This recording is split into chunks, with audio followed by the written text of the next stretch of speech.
पाकिस्तान के पहले वज़ीर-ए-आज़म लियाकत अली खान को 16 अक्टूबर सन 1951 को रावलपिंडी के कंपनी बाग में शहीद कर दिया गया था। लेकिन एक सवाल का जवाब आज दिन तक नहीं मिल पाया, और वो ये है कि लियाकत अली खान के कातिल को जिंदा पकड़ने की बजाय भरे मजमे में पुलिस ने गोली मारकर हलाक क्यों किया।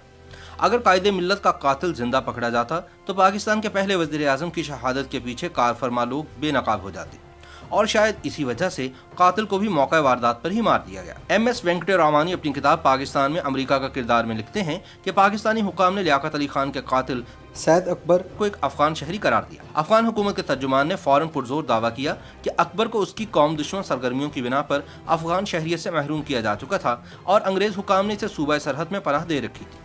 जल्द ही ये इंकशाफ भी हो गया कि अंग्रेजों ने इसका जो वजीफा मुकर्रर किया था वह हुकूमत पाकिस्तान अदा करती रही थी। उस जमाने में न्यूयॉर्क टाइम्स में एक रिपोर्ट हुकूमत का वजीफा खार पाकिस्तानी कातिल के उन्वान से शाया हुई, जिसके मुताबिक पाकिस्तानी हुकाम ने तस्लीम किया कि वो अफगान शहरी जिसने वज़ीर-ए-आज़म लियाकत अली खान का कत्ल किया वह हुकूमत पाकिस्तान का 450 रुपए यानी 155 अमरीकी डॉलर का माहाना अलाउंस हासिल करता था। याद रहे कि लियाकत अली खान का कातिल स्टेज के बिल्कुल सामने उस कतार में बैठा था जहाँ CID वालों के लिए जगह मखसूस थी। अपनी निशित से वो लियाकत अली खान को बआसानी निशाना बना सकता था, और इसने ऐसा ही किया और इसमें कामयाब भी रहा। वो इस निशित तक कैसे पहुंचा, ये एक ऐसी कहानी है जिस पर कई दिहाइयों बाद भी कयास आराइयां हो रही हैं। न्यूयॉर्क टाइम्स की रिपोर्ट के मुताबिक जब अकबर ने 2 गोलियां चलाई तो उसके फौरन बाद पास बैठे अफराद उस पर झपट पड़े।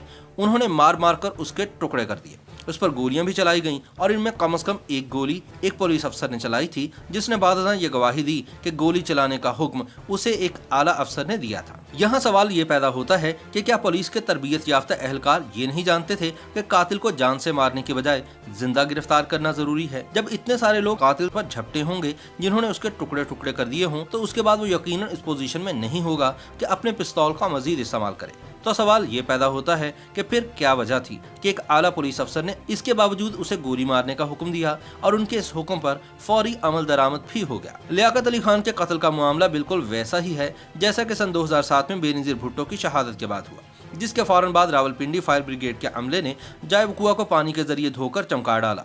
मुशर्रफ जनता का यह अमल आज भी एक सवालिया निशान है। अक़वाम मुत्तहिदा के तहकीकाती कमीशन के मुताबिक जाए वकुआ से सैकड़ों शवाहिद मिल सकते थे, मगर धोए जाने के बाद सिर्फ चंद एक शवाहिद ही मिल पाए।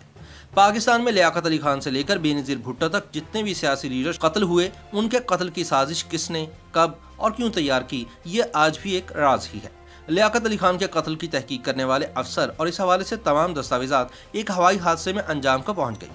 सैयद नूर अहमद अपनी किताब मार्शल लॉ से मार्शल लॉ तक में लिखते हैं कि नवाबजादा एतजाजुद्दीन जो इस मुकदमे की तफ्तीश से मुतालिक अहम कागजात लेकर वज़ीर-ए-आज़म ख्वाजा नाज़मुद्दीन की तलबी पर उनसे मुलाकात के लिए हवाई जहाज के जरिए जा रहे थे, फिजाई हादसे में जामा हक हो गए।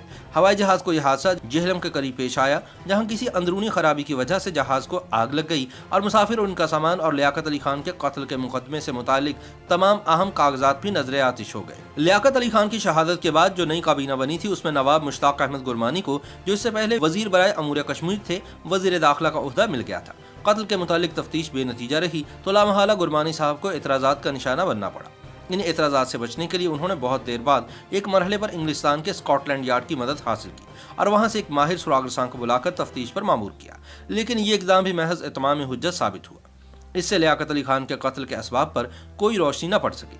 इसके बाद सन 1958 में एक अजीब इंकशाफ हुआ। फरवरी सन 1958 में जब हत्क इज्जत का मशहूर मुकदमा बनाम Z.A. Sulehri Lahore high court के एक जज के रूबरू ज़ेर समात था, तो एक नुक्ते की तस्दीक के लिए अदालत ने लियाकत अली खान के कत्ल के मुतालिक पुलिस की तफ्तीशी कार्रवाइयों की फाइल देखना चाहिए, और अटॉर्नी जनरल पाकिस्तान से जो अदालत में मौजूद थे दरियाफ्त किया कि क्या इस तफ्तीश से मुतालिक सरकारी फाइल अदालत को मुहैया की जा सकती है। अटॉर्नी जनरल ने 25 फरवरी सन 1958 तक जरूरी मालूमात मुहैया करने का वादा किया। यह वादा पूरा न हुआ तो अदालत ने अटॉर्नी जनरल को एक चिट्ठी भिजवाई।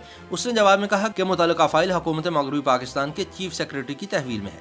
अदालत ने इस फाइल को मंगवाने के लिए समन जारी किए।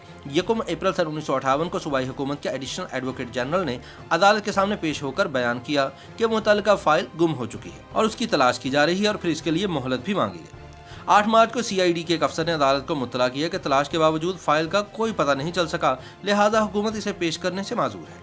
लियाकत अली खान के कत्ल पर सियासतदानों के रवैयों के बारे में अयूब खान अपनी किताब जिस रिस्क से आती हो परवाज में कोताही में लिखते हैं कि जब मैं पाकिस्तान वापस आया तो मुझे कराची में नई काबीना के अरकान से मिलने का इत्तफाक हुआ, लेकिन इनमें से किसी ने भी ना तो मिस्टर लियाकत अली खान का नाम लिया और ना ही इनके मुंह से इस वाक़े पर अफसोस या दर्दमंदी के 2 बोल ही निकले।